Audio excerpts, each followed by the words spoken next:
정부는 집값을 잡을 생각이 없는 것 같습니다. 서울이 이렇게 뻘겋게 달아오르고 있는데 장관님이 최근에 하신 말씀이 있죠. 지역적인 문제다. 그렇게 인식하고 있다는 거죠, 정부에서. 자, 그런데 보시면 이게 이 노도강 금강구 빼고 주변 보이시나요? 이렇게 뻘건데 이게 이제 완전히 빨간색은 가장 진한 빨간색인데 가장 진한 빨간색은 0.3 이상이죠. 0.3 이상. 0.3 이상이면 조정지역 지정 대상이 될 수 있는 수치거든요. 수치적으로는. 그럼에도 불구하고 지역적인 문제다. 상승 추세로 전환된 건 아니다. 라고 이야기했는데 이제 그 이야기의 근거로 이야기했던 게 고금리가 지속되고 있다. 일단. 그리고 공사비가 상승하고 있는데 고금리의 공사비도 상승하고 있어서 수요 계층이 얇다라는 이야기인 것 같아요. 어디서 많이 듣던 이야기긴 한데. 그리고 이제 수급 측면에서 보면 상기 신도시가 대기하고 있고 상기 신도시 물량이 쏟아질 거다. 그럼 착공 시작하면 곧 쏟아질 거다. 그러니까 이게 오래 못 갈 거다. 예, 그래서 다분히 금융장세 같은 느낌이다. 이런 이야기 하셨고 수급 차원에서 보면은 최근 3년 평균 대비로 보면 올해가 입주 물량이 많다. 이런 이야기였어요. 자, 그래서 이게 들어가기가 힘들 거다. 왜냐하면 정부가 잘 관리하고 있기 때문이다. 이렇게 이야기하고 있습니다. 시각 차이가 있는 것 같아요. 제가 생각을 해봤거든요. 이분이 부동산을 잘 모르는 것인가 이런 생각을 해봤는데 시각 차이가 있는 것 같은 게 국토부 장관의 이야기는 전국을 이야기하는 것 같아요. 전국. 수도권뿐만 아니라 전국을 이야기하는 것 같다. 서울이 오르고 있고 서울 중에서도 강남 3구랑 마용성이 오르고 있다. 그러니까 이게 전국적으로 보면 지역적인 문제다. 그렇게 인식하는 게 아닌가 이런 생각을 하고 있고 가계부채 관리도 자기들이 잘하고 있다. 이렇게 생각하는 것 같습니다. 서울이나 수도권만 보고 있는 우리들은 이게 이렇게 핫한데 뭐 하는 이야기, 뭔 소리냐 이렇게 할 수 있는데 국토부 장관 입장에서 보면 전국을 보고 이야기하면 그럴 수도 있겠다 이런 생각이 들긴 하네요. 그런데 이 정도 되면 사실 조정지역 이야기가 나올 것 같은데 아무 반응이 없다는 거죠. 다 속내가 있겠죠. 아파트는 망고쌤. 자, 지난주에 내가 2년 9개월 만에 최고치라고 했는데 서울이 0.2 올랐었거든요. 이번 주에는 이제 5년 10개월 만에 최고치다 이런 이야기예요. 그게 0.24가 올랐다 이런 이야기입니다. 5년 10개월, 5년 10개월 하는데 이제 한국 부동산원 기준이란 말이죠. 국가의 공식 통계잖아요. 한국 부동산원이 예전에 한국감정원이었죠. 거기에서 통계를 냈었는데 사실 이게 지난 정권 때 너무 통계가 반영이 안 된다. 잘. 시장 상황이 너무 반영이 안 된다. 집이 막 2배, 3배씩 올랐는데 뭐 20% 올랐다, 30% 올랐다 이런 소리나 했었고 그런 비판들이 되게 많았죠. 그런 비판들이 많아가지고 통계 표본도 조정하고 다 조정했단 말이에요. 그러면서 이제 한국 부동산원 데이터가 오히려 KB보다 시장 상황을 더 빨리 반영하는 걸로 이게 통계가 한번 싹 바뀌었어요. 뭐 감사도 받고 말 많았죠. 그래서 통계가 중간에 한번 싹 바뀌었기 때문에 5년 10개월 전이랑 비교하는 게 맞는가 싶기는 합니다. 예. 그때 진짜 그 지난 정권 때 막 오를 때 그때 분위기는 지금보다 훨씬 더 뜨거웠는데 말이죠. 예. 그 뜨거웠을 때보다 더 빨간색으로 나오는 거 보니까 어쨌든 비교 자체가 다른 통계를 갖고 비교하고 있는 거 아닌가 싶긴 한데 실제로 이제 시장에 나가보면 지난 정권 때 그때 막 집을 줄 서서 보던 그런 시기하고는 약간은 그때보다는 약간은 분위기가 더 뜨겁진 않은 것 같은데 사실 매물은 주요 지역의 매물들은 빠르게 감소하고 있더라라는 거죠. 어쨌든 분위기가 지금 매우 좋다 이런 이야기입니다. 자, 그래서 서울 아파트값 상승폭은 5년 10개월 만에 최고다. 기대 심리가 들썩들썩한다. 이런 이야기인데 통계 자체가 다르다. 통계 자체가 다른 통계다. 5년 10개월 전의 통계랑. 그러니까 이제 이거 의미는 크게 의미가 있는 건 아닌데 지금 시장에 가보면 매물이 사라지고 전화 걸면 헛 걸리고 이런 지역들이 많아요. 강남 3구하고 마용성 광이라고 얘기하죠. 근데 이제 저는 이제 강남 3구랑 한강 주변에 6개 구들 이렇게 이야기하는데 3 플러스 6 해가지고 그쪽은 분위기가 핫하긴 합니다. 근데 이제 서울 전체적으로 보면은 노도강, 금강구는 아직도 무슨 소리야? 이런 느낌이, 이런 이야기 할 수 있고요. 전국적으로 보면은 수도권만 오른다. 이렇게 보일 수 있습니다. 왜 우리는 수도권만 계속 이야기하니까. 자, 그래서 이제 이렇게 후끈한데 이 와중에 전세 DSR 이야기가 나왔어요. 전세 DSR 난리였죠. 전세 DSR을 하면 드디어 다주택자들, 갭 투기꾼들은 멸망할 것이다. 이런 이야기였죠. 그래서 전세가 계속 오르니까 전세도 DSR을 해라. 전세가 올라가면 갭 투기꾼들의 전세가 먹이가 돼가지고 전세를 이용한 레버리지를 이용해서 집을 막 사대고 그 사람들이 집을 올리니까 전세에도 DSR을 적용해서 전세 대출도 줄여라. 또는 심하게는 전세를 아예 없애버려야 된다. 전세 대출만 없애면 집값이 안정될 거다. 이런 이야기 하던데 하나는 알고 진짜 둘은 모르는 것 같고 이렇게 비가 와가지고 반지하가 잠기면 그래 반지하 없애버려. 뭐 전세가 문제야? 그럼 전세 없애버려. 없앤다고 다 되는 게 아니죠. 전세가 없어지면 월세가 올라가겠죠. 당장은 전세 가격이 조금 떨어질 수도 있지만 길게 보면은 결국에는 월세 가격이 올라가겠죠. 지금 우리나라 월세가 싼 게 전세가 있기 때문이잖아요. 그래서 월세 가격이 올라가면 결국 서민들이 힘들어지는 거죠. 너무 단순하게 보는 것 같다. 어쨌든 전세 DSR을 한다 이렇게 말이 나왔었는데 그런 이야기였죠. 당국에서 전세 대출로 DSR에 넣어가지고 은행들이 한번 계산해봐라. 중도금 대출이라든지 이주비 대출도 넣어서 한번 계산해봐라. 이런 현황을 파악하려고 그런 거죠, 사실. 제가 보기엔 현황을 파악하려고 그랬던 것 같아. 그래서 이제 그런 이야기를 지시를 하니까 언론들이 갑자기 와 전세 DSR 하려고 그런다. 하려고 그러는 것 같다. 아니다. 그러는데 계산해보라고 그러잖아. 곧 할 거야. 이렇게 이야기했다. 전세 대출 DSR 넣으면 난리 날 거다. 이렇게 전세 가격이 안정되고 집값도 떨어질 거다. 그런 뉘앙스의 이야기들을 많이 했죠. 근데 글쎄 정부가 이걸 당장 전세 오르는 걸 잡자고 전세 DSR을 해갖고 한동안 패닉에 빠지게 할 생각인가?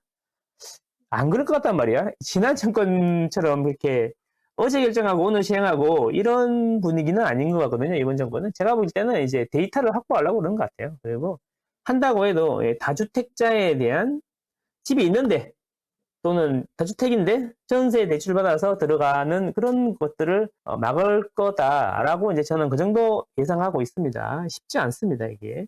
다 이게 유기적으로 사회는 이렇게 다 연결돼 있어요. 한쪽이 좀 보기 싫다 그래서 이쪽을 막 때리면 결국에는 지금은 속은 시원하지만 결국에는 다 나한테 온다니까요. 자, 가계빈들자 놀랬나? 당국은행에 전세대출까지 DSR 산정을 주문을 했다. 그래서 전세 자금, 제가 보기엔 전세를 대출을 없애려고 그런 게 아니라 전체적으로 현황을 파악하려고 그런 것 같다. 이런 이야기입니다. 구독, 좋아요, 구독, 좋아요. 자, 그래서 이제 부동산 대책이 나오냐 이러는데 갑자기 이제 매일경제에서 단독이 나왔어요. 심상찮은 집값에 이번 주에 부동산 대책이 나올 거다라고 했는데 사실 안 나왔죠. 안 나왔는데 지금 놀라운 거는 뭐냐면 이게 나오자마자 국토부에서 가계부채 상승의 부동산 대책 발표라고 나온 거는 사실이 아니니까 언론 보도에 상당한 주의를 기울여주시기 바랍니다. 보도에 신중을 기해달라라는 걸 바로 발표를 했어. 그러면 우리 보통 어떻게 생각하죠? 우리 보통 이렇게 생각하죠. 야, 지난 정권에는 언론 나오고 정부가 사실 아니다 그러면 에이 맞네 막 이러고 그리고 실제로 그 다음에 실제로 나오고 이랬었잖아요. 근데 이번 정부는 일단 이번 주 다시 나갔으니까 이번 주에는 발표를 안 했어요. 그래서 정부가 진짠가 싶다는 거죠. 사실 이 정도 오르면 강남 3구랑 적어도 마용성 정도는 추가로 조정 지역을 지정한다던가 이렇게 해야 되는 거 아닌가 싶습니다. 자, 그래서 이제 추가 대책이 나와야 되는데 그 와중에 스트레스 DSR까지 연기해버리니까 이제 아예 생각이 없는 것 같다 이런 이야기죠. 그 스트레스 DSR 2단계를 적용하려고 그랬는데 이 적용을 갑자기 며칠 전에 연기했죠. 3달, 2달인가요? 연기해버렸잖아요. 이거 보니까 야, 집값이 이렇게 오르는데 전세 DSR도 그렇고 국토부 장관 하는 이야기도 그렇고 이게 왜 이러는 걸까요? 왜 이러는 걸까요? 그래서 정부는 도대체 무슨 생각을 하고 있는지 한번 생각해 봤는데 이제 그런 거죠. 부동산 PF 문제가 아무래도 마음에 걸리는 것 같아. 이 부동산 PF 문제라는 게 지금 잘 나가고 있는 수도권의 문제가 아니고 대부분은 지방 미분양 시장의 문제고 그리고 비주택의 문제라는 거죠. 물류창고라든지 지식산업센터 이런 것들의 문제라는 거죠. 그래서 지금 뭐 부동산 PF가 이렇게 어렵다 하고 있는데 그 금리를 이제 갑자기 뭐 대출 금리를 올리게 한다든지 아니면 규제를 이제 시행을 하게 되면 그나마 조금 살렸던 부동산 PF가 갑자기 죽는 거 아닌가 이런 생각하는 거죠. 자, 그러면 결국 뭐냐면 이 수요가 그래도 조금 있고 뭔가 매매가 되고 좀 돌아가야지 미분양이 빠지면서 결국에는 부동산 PF가 오른 거잖아요. 지금 이 상태로 분양해갖고는 역마진 나고 바로 망한다. 그래서 분양을 못하고 있는데 이자만 늘어가고 이게 부실이 점점 커지고 있는 게 문제잖아요.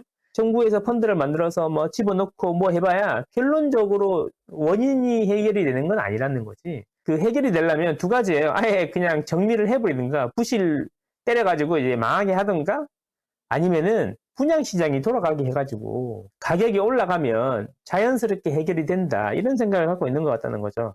근데 이제 보통 이번 정부는 이제 두 번째 후자에 더 생각이 있는 것 같다. 그래서 부동산 PF 문제라든지 이런 것 때문에 그러는 것 같다라는 거고. 추가적으로 미분양, 말씀드린 대로 미분양, 수도권 아니고 지방의 미분양이 심각하다. 사실 되게 심각합니다. 국토부 장관이 지역적인 문제다라고 할 수 있는 근거는 바로 그 서울만 뜨겁지 다른 데는 다 힘들다는 거야, 미분양으로. 그래서 이런 것들은 이제 그 규제를 내가지고 수요를 죽여버리면 이거는 영영 해결이 안 되는 거죠. 그래서 문제가 더 커질 수 있다. 이런 이야기인 것 같아요. 그리고 이제 결국에는 공급을 장기적으로 느리는 방향으로 해야지 집값이 안정이 되는 거예요. 이게 가장 큰 차이인 것 같아요. 지난 정권이랑 이번 정권의 큰 차이인 것 같아요. 자, 우리 생각해 볼까요? 올해도 물량이 없고요. 서울 같은 경우에 내년에는 물량이 더 없고요. 후내년에도 물량이 없어요. 근데 후내년에는 전국적으로 물량이 없단 말이에요. 그러면은 뭐 대출을 좀 더 안 해준다든지 이런 근본적인 문제 해결이 아니라 그때그때 막 임시 땜빵으로 이렇게 하다가 보면 누더기가 되고 지난 정권에서 했던 규제처럼 오히려 더 이제 가격 상승을 부추기는 그런 상황이 올 수 있다는 거야. 그럼 결국에는 집값을 잡으려면 어떻게 해야 되냐? 결국에는 있잖아요. 장기적으로 공급을 늘려야 된다는 거죠. 금리하고 수급 아닙니까? 길게 보면. 정부에서 금리를 강제로 조정할 수 있냐 이거죠. 잠깐은 되지만 집의 문제는 아주 길게 보고 해결해야 되는 거잖아요. 그럼 결국에는 정부에서 할 수 있는 거는 공급이 지속적으로 꾸준히 많이 되게 만들어야 되는 거예요. 그죠? 그러려 그러면 신도시를 지정한다든가 도심을 재생한다든가 재건축 재개발이죠. 이렇게 해서 장기적인 공급 기반을 마련해야 된다는 거지. 근데 지금 공사비 올라가가지고 비용이 늘어나는데 가격은 떨어지니까 바로 공급이 안 되잖아요. 그래서 정부는 이렇게 생각하는 것 같아. 장기적으로 공급 기반을 만들려면 분양도 잘 되고 가격도 조금씩 올라가고 해야 된다. 수요를 좀 진작해야 된다. 멸실되는 주택이 있고 세대수는 계속 늘어나기 때문에 기본적으로 신규 주택의 수요는 꾸준히 있다는 거죠. 그죠? 그래서 신규 주택을 계속 만들어줘야지 된다라는 거잖아요. 그죠? 그래서 그런 생각인 것 같습니다. 아파트는 망고쌤.